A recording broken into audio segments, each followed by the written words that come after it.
নমস্কার বন্ধুরা, আজকে তোমাদের কাছে একটা নতুন তথ্য নিয়ে আমি এসেছি। কী সেই তথ্য? যে আইটিআই বেসরকারি কলেজে তোমরা যদি কেউ পড়তে চাও, সেই বেসরকারি কলেজে পড়তে কত খরচ হয়। এবং এই ভিডিওটা অনেকজনের রিকোয়েস্টের জন্য আমি এই ভিডিওটা নিয়ে এলাম। কারণ আমি দেখেছিলাম প্রচুর ছেলে রিকোয়েস্ট করেছে, দাদা প্লিজ বলো যে আইটিআই বেসরকারি কলেজে পড়তে ঠিক কীরকম খরচ হয়। এটা তাদের জানা খুবই দরকার ছিল এবং সেজন্যই আমি এই ভিডিওটা তোমাদেরকে স্পেশালি তৈরি করে দিয়েছি। তোমরা অবশ্যই ভিডিওটা লাস্ট পর্যন্ত দেখবে এবং তোমরা অবশ্যই তোমার বন্ধুদেরকে শেয়ার করে দেবে। ফ্রেন্ড, লাইকের পরিমাণটা সত্যি খুবই কমে যাচ্ছে, সেজন্য তোমাদেরকে আমি একটা ছোট্ট রিকোয়েস্ট করছি যে তোমাদের জন্য এই ভিডিও তৈরি করছি ঠিকই, কিন্তু তোমরা লাইকটা ঠিকমতো দিচ্ছ না। অবশ্যই একটু লাইক করো বেশি করে, এটাই তোমাদেরকে আমি রিকোয়েস্ট করব। দেখো ফ্রেন্ড, আজকে ভিডিওর যে মেন টপিক সেটা হলো আইটিআই বেসরকারি কলেজে পড়তে ঠিক কত খরচ হয়। তার আগে সবার আগে জেনে নাও, যারা আইটিআই বেসরকারি কলেজে ভর্তি হতে চাইছো তাদের আগে সব থেকে ফার্স্টে জেনে নেওয়া দরকার তুমি যেই কলেজে ভর্তি হবে সেই কলেজটা ফেক কলেজ নয় তো। কোনো একটা বিল্ডিং তৈরি হয়েছে, সেই বিল্ডিংয়ে একটা কলেজ চলছে, দুদিন পর তোমাদের ভর্তি হওয়ার পর 1 মাস বা 2 মাস বা 6 মাস কলেজ চলার পর সেই কলেজের টাকা পয়সা নিয়ে সব উঠে চলে গেল, এরকম তো হবে না। এরকম কিন্তু অনেক হয়, এটা কিন্তু তোমরা মাথায় রেখো। তোমরা সেই ফাঁদে যাতে পা না দাও তার জন্য আমি তোমাদেরকে একটা স্পেশালি একটা তোমাদের জন্য ব্যবস্থা বলবো। সেটা হচ্ছে তোমরা কিভাবে বুঝবে যে এই কলেজটা সত্যি ফেক নয়, একদম অরিজিনাল কলেজ। কি করে বুঝবে তোমরা? ভেবেছো কোনো দিনও যে কি করে বুঝবে তোমরা এই কলেজটা ফেক নয় কিংবা অরিজিনাল কলেজ? তার জন্য তোমাদের কি করতে হবে? তার জন্য তোমাকে করতে হবে কি, তার জন্য তোমাদেরকে আমি একটা প্রসেস দেখিয়ে দিচ্ছি, সেই প্রসেসটা তোমাদেরকে অবলম্বন করতে হবে। ঠিক আছে? কি সেই প্রসেস সেটা দেখতে থাকো। দেখো বন্ধুরা, আমি চলে এসেছি এনসিভিটি পোর্টালে। এটা হচ্ছে আইটিআই ভর্তি হওয়ার পর, ধরো তুমি 2 বছর ধরে আইটিআই করবে, সেই 2 বছরের যাবতীয় যে পড়াশোনার যাবতীয় সময় যা যা প্রবলেম বা যা যা কাজ কিন্তু হবে এই এনসিভিটি পোর্টালে। তো এই এনসিভিটি পোর্টালে তোমাদেরকে জেনে নিতে হবে তুমি যেই কলেজে ভর্তি হতে যাচ্ছ, তুমি যেই প্রাইভেট কলেজে ভর্তি হতে যাচ্ছ সেই প্রাইভেট কলেজটি আদৌ এনসিভিটি পোর্টালে আছে তো। আদৌ এনসিভিটি পোর্টালে এই কলেজটি আছে না নেই, এটা তোমাদেরকে জেনে নিতে হবে। ঠিক আছে? তো কিভাবে তোমরা জানবে? তোমরা এই যে লেখা আছে www.ncvtmis.gov.in, এই পোর্টালটাকে বা এই লেখাটাকে কিন্তু ক্রোম ব্রাউজারে গিয়ে লিখতে হবে বা গুগলে গিয়ে তোমায় লিখতে হবে। লেখার পর তোমার একটা মেন পেজ ওপেন হবে এবং সেই পেজেতে তোমরা ঠিক এই রকম এই লেখাগুলো দেখতে পাবে সবার ওপরে পেজটা ওপেন হলেই। ঠিক আছে? Home, ITI, training, verification, instructor, examination, calendar, এত কিছু লেখা তুমি কিন্তু এখানে দেখতে পাবে। ঠিক আছে? তো তোমার সেখানে কি করতে হবে, তোমাকে এই আইটিআই লেখাটার উপর ক্লিক করতে হবে। ঠিক আছে? এই দেখো বন্ধুরা, আমি আইটিআই লেখাটার উপর ক্লিক করলাম। যেই আইটিআই লেখাটার উপর ক্লিক করলাম 4টে অপশান চলে এলো, দেখতে পেয়েছো? এই 4টে অপশানের মধ্যে তোমার একদম সবার ফার্স্টের অপশানটা আইটিআই সার্চ। এই আইটিআই সার্চের ওপর তোমায় ক্লিক করতে হবে। ঠিক আছে? এই আইটিআই সার্চের ওপর তোমরা যখনই ক্লিক করবে তোমাদের কাছে ঠিক একটা এই রকম পেজ ওপেন হবে। ঠিক এই রকম পেজ, দেখে নাও পেজটা।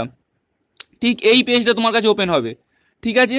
দেখো প্রথমে কি লেখা রয়েছে, এক্সাম সিস্টেম। এক্সাম সিস্টেমটা 2 রকমের হয়, তোমরা জানো। এবছর 2018 থেকে সেটা অ্যানুয়াল সিস্টেম হয়ে গেছে, তো তোমরা এখানে অ্যানুয়ালেতে ক্লিক করবে। ঠিক আছে? এবং অ্যানুয়াল সিস্টেম ক্লিক করার পর তোমায় কি করতে হবে, এখানে স্টেট সিলেক্ট করতে হবে তুমি কোন স্টেটের। তো আমি এখানে ওয়েস্ট বেঙ্গল সিলেক্ট করে নিলাম। বোঝা গেল? ওয়েস্ট বেঙ্গল আমি সিলেক্ট করে নিলাম এবং এরপর একটু লোডিং হবে এবং তারপরে তোমাকে আইটিআই নেম তোমায় যদি তুমি আইটিআই কলেজের নাম জেনে থাকো তাহলে তুমি এখানে লিখতেই পারো, তোমার না লেখারই দরকার নেই, কোনো লেখার দরকার নেই। ঠিক আছে? বা ওম্যান বা মাইনরিটি ক্যাটাগরি এসব কিচ্ছু করার দরকার নেই। আইটিআই ট্রাইবটা তুমি এখানে কি করবে, গভর্নমেন্টে ক্লিক করবে না, তুমি এখানে প্রাইভেটে ক্লিক করবে। ঠিক আছে? তুমি এখানে কি করবে, প্রাইভেটে ক্লিক করবে, কারণ তুমি প্রাইভেট কলেজে ভর্তি হতে চাইছো।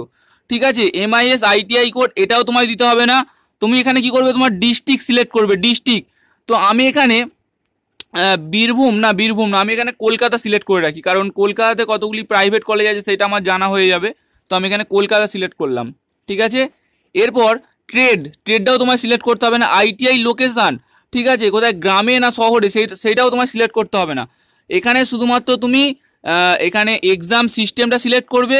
ঠিক আছে? স্টেট সিলেক্ট করবে আর এখানে প্রাইভেট কলেজ কিংবা গভর্নমেন্ট কলেজ, তুমি প্রাইভেট কলেজে ভর্তি হতে চাইছো প্রাইভেট কলেজ সিলেক্ট করবে, আর এখানে ডিস্ট্রিক্ট সিলেক্ট করবে, তুমি যেই ডিস্ট্রিক্টে ভর্তি হতে চাইছো সেই ডিস্ট্রিক্টটা এখানে সিলেক্ট করবে। সিলেক্ট করার পর তুমি এখানে সার্চ অপশানে ক্লিক করবে, কি করবে, সার্চ অপশানে ক্লিক করবে। সার্চ অপশানে ক্লিক করার পর দেখো আমি কলকাতা সার্চ করেছি, কলকাতাতে টোটাল 5টা কলেজ, এখানে কলকাতায় টোটাল 5টা প্রাইভেট কলেজ আছে, 5টা প্রাইভেট কলেজ কিন্তু এখানে দেখিয়ে দিচ্ছে, ভালো করে দেখে নাও। কলকাতায় টোটাল 5টা প্রাইভেট কলেজ আছে এবং 5টা প্রাইভেট কলেজে কী কী ট্রেড আছে সেটাও এখানে দিয়ে দিয়েছে। টোটাল 3টে করে ট্রেড আছে, ঠিক আছে, টোটাল 3টে ট্রেড আছে, কতগুলো সিট আছে সেটাও এখানে দিয়ে দিয়েছে, সবগুলো ভালো করে দেখে নাও।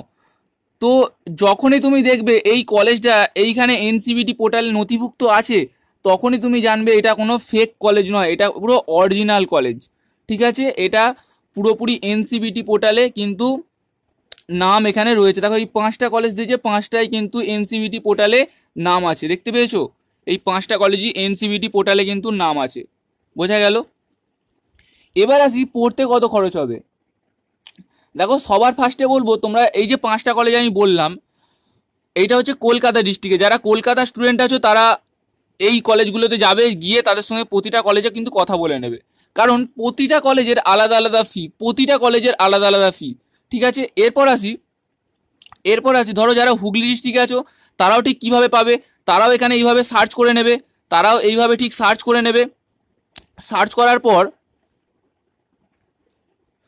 করার পর তোমরা ধরো কেউ হুগলি ডিস্ট্রিক্টে আছো, তো এখানে ডিস্ট্রিক্টের জায়গায় হুগলি সিলেক্ট করবে, বা কেউ ধরো দক্ষিণ দিনাজপুর, উত্তর দিনাজপুর এইসব দিকে আছো, সেগুলো সিলেক্ট করবে। সিলেক্ট করে সার্চ অপশানে যখনই ক্লিক করবে তোমার ডিস্ট্রিক্টে কতগুলি কলেজ আছে সেটা কিন্তু এখানে দেখিয়ে দেবে, ঠিক আছে। তো তুমি সেই কলেজগুলোতে গিয়ে কিন্তু যেই কলেজে তুমি ভর্তি হতে চাও সেই কলেজে গিয়ে তুমি কিন্তু কথা বলতে পারো, কারণ প্রতিটা কলেজের ফি কিন্তু সম্পূর্ণ আলাদা। কেউ নেয় 30,000, কেউ নেয় 40,000, কেউ নেয় 50,000, কেউ নেয় 60,000, কেউ নেয় 70,000, কেউ নেয় 80,000।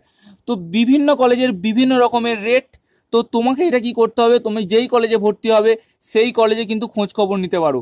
এবং তোমাদের সবার ফার্স্টে বলি, প্রাইভেট কলেজে ভর্তি হওয়ার আগে তোমরা আগে গভর্নমেন্ট কলেজে ট্রাই করো। গভর্নমেন্ট কলেজ কিন্তু না পেলে তখনই তোমরা প্রাইভেট কলেজে ভর্তি হওয়ার জন্য চেষ্টা করো। এরপরও আমি বলি, তোমরা প্রতিটা প্রাইভেট কলেজে গিয়ে খোঁজ নাও কোথায় খরচ বেশি হবে, কোথায় খরচ কম হবে, এবং সেখানের সিনিয়রদের সঙ্গে কথা বলো, যারা এই মুহূর্তে রানিংয়ে পড়ছে তাদের সঙ্গে কথা বলো, এবং কথা বলে জিজ্ঞাসা করো ওখানে প্র্যাকটিক্যাল ফেসিলিটিটা ঠিক কীরকম হয়, প্র্যাকটিক্যাল কলেজটা ঠিক প্র্যাকটিক্যালটা ওখানে কীরকম হয়। কলেজের বিল্ডিং দেখে বা কলেজের বাকি অন্যান্য জিনিস দেখে কিন্তু ভেবো না কলেজটা খুব ভালো।